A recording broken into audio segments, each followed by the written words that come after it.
Well guys, it happened. Tower Galactica's final update has been released, and with that comes the end to one of the greatest tower defense games on Roblox.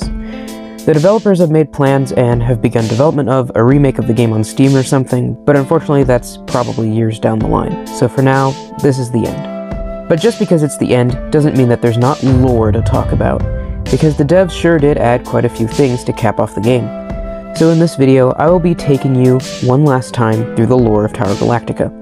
Be sure to like and subscribe, and without further ado, let's jump into it.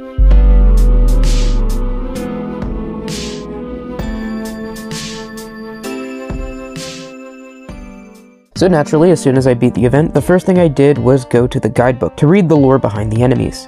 Because during the level, there is a lot of story threads about Azaria's Viking population that are given to us. According to the lore entries given for the Signalist and a conversation between two of the Viking leaders during the level, the Vikings are capable of performing some sort of ritual that revives their dead as ghosts, which is presumably where the Draugrs and the other ghosts that I'm not even going to try and pronounce come from.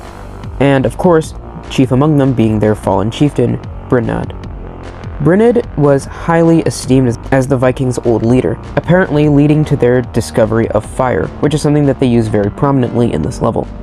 His successor was Lura, who seemingly took power from Brynad's actual heir. They were said to have been left out on the fjord to rot away, or did they?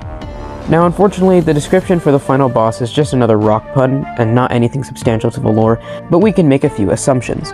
Lura's description ends with the sarcastic, "Oh, surely nothing bad will happen," after Brynad's successor was left on the fjord. At first, I thought the successor ended up transforming into Ymir, but looking at Norse mythology, this doesn't seem to be the case at all.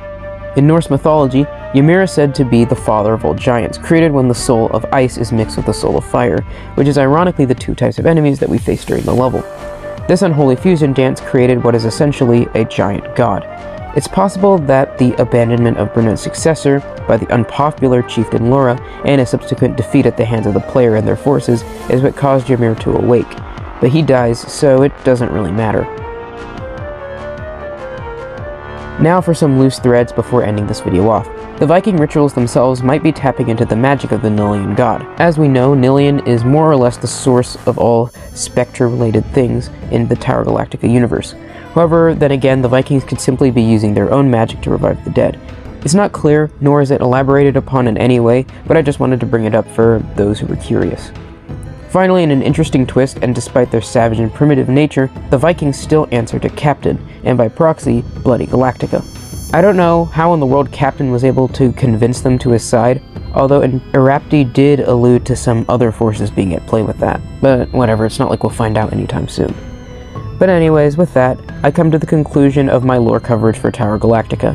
I know the developers love to say goofy things and call their game bad and stuff, but it's really not. If you haven't played it yourself, then do so. It's pretty fun, and even though it's cancelled, you'll get some enjoyment out of it.